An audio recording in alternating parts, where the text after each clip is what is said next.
Hello everyone, welcome back to the channel. Today, I want to dig into a question that's becoming increasingly urgent. Is Belarus preparing for war or fighting for survival? And what exactly is behind Lukashenko's risky moves? To begin, it's impossible to understand Belarus's posture without seeing it through the lens of its relationship with Russia. Since 2022, when Russia launched its full-scale invasion of Ukraine, Belarus has become a strategic rear base for Moscow. Russian troops and weapon systems have been deployed on Belarusian soil, sometimes openly, sometimes under the pretense of exercises. Belarus's geographical position between Russia, Ukraine, and NATO countries makes it a critical buffer zone and expansion route. So when we see signs of militarization within Belarus, we must ask, are these steps defensive, part of a survival strategy, or bold moves toward active engagement? The answer lies somewhere between both. Over the past months and years, we have seen repeated indicators: Belarusian units being placed on heightened alert, conscription notices being distributed, territorial defense and militia-type structures being discussed. In some instances, summons to conscripts are reportedly being sent via text messages, not just traditional papers. Moreover, military drills are being held near the borders with NATO countries such as Poland and Lithuania, even as observers question whether they are more about signaling than actual readiness. Lukashenko himself has employed dramatic rhetoric, warning of external threats, accusing neighboring states and NATO of plotting aggression, and portraying Belarus as under siege. Sometimes his language veers into the apocalyptic, conjuring images of nuclear retaliation, signaling that if Belarus is threatened, the response would be immediate and severe. But rhetoric does not always translate into action. If Belarus were truly gearing up for war, we would expect large-scale mobilization, the opening of multiple fronts, full integration of command structures with Russia, and possibly an independent offensive push. Yet, analysts argue that the Belarusian military is under-resourced compared to the scale required to conduct a sustained war. Russia's own forces are stretched in Ukraine, making it difficult to reassign large contingents to Belarus.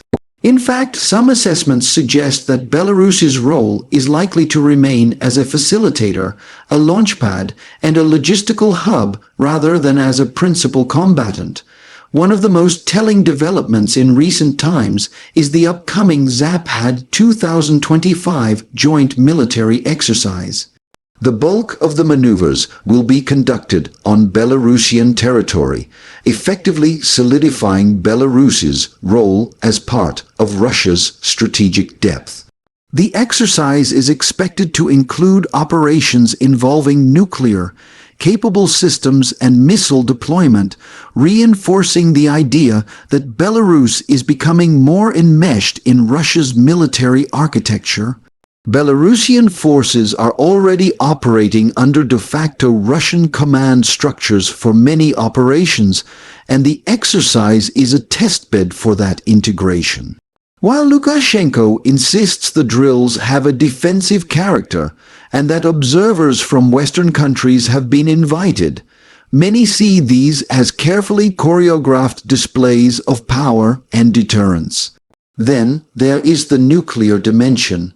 Today, Belarus hosts Russian tactical nuclear weapons on its territory, though these remain entirely under Russian control.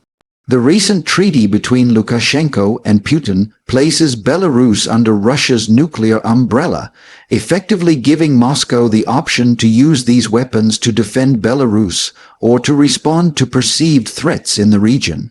Lukashenko has publicly expressed that Belarus is ready to facilitate deployment of advanced missile systems and has claimed that if aggression occurs, retaliation would be momentary. These statements carry substantial risk. A nuclear posture elevates tensions well beyond the regional level. We must also consider the domestic side. The Belarusian population is war-weary and largely opposed to joining a conflict. Surveys indicate that only a small portion of Belarusians support sending troops to Ukraine. A general mobilization could produce public backlash, perhaps spark unrest, and weaken Lukashenko's grip on power. In fact, Belarus has seen active sabotage operations by internal opposition groups, including railway disruptions targeting Russian logistics. The regime faces the delicate balancing act of appearing strong to Russia while managing internal dissent and fear of instability. The regime has also instituted more aggressive domestic security measures. Lukashenko has called for armed street patrols, increased policing, and crackdowns on extremist elements, framed as necessary to maintain order in a volatile environment. Journalists and opposition voices continue to face harsh repression, with political trials and lengthy sentences commonplace. All these efforts signal that the government anticipates internal turbulence, especially if the pressure from external military escalation heightens. Thus, what we see is a regime that is trying to survive in a hostile environment, tightening control internally, aligning more closely with Russia, and presenting deterrence to potential adversaries without actually crossing a threshold into full war. Lukashenko's moves are dangerous because they walk a razor's edge. On one hand, Belarus is being pulled deeper into Russia's orbit. Reduced sovereignty, dependence on Russian military and economic support, and the possibility of serving as a staging ground for further escalation. On the other hand, Belarus's leadership may be trying to maintain a limit. Belarus will not initiate conflicts independently unless Moscow orders it or the regime is cornered. This preserves a degree of plausible deniability and allows Lukashenko to claim he's defending the homeland, not invading abroad. So, is Belarus preparing for war, partially, but not in the conventional sense?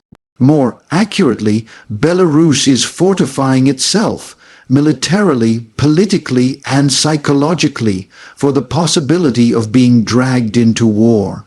It is quietly integrating with Russian command structures and transforming its territory into a strategic battlefield, yet stopping short of direct assaults unless compelled. Is it fighting for survival? Yes, to an extent. Lukashenko's regime is under enormous pressure: economic sanctions, internal dissent, and the need to stay in Putin's good graces. By acting as a strategic ally, Belarus may hope to secure its security and regime survival. But survival comes with its own dangers: loss of autonomy, becoming a battleground, and escalating beyond control. In closing, Lukashenko's dangerous move is to try to serve two masters: his own Belarusian regime and the Russian military machine. If pushed too far, Belarus could lose both. The real question is, at what point will this balancing act collapse, and what will Belarus become then, pawn, partner, or battlefield?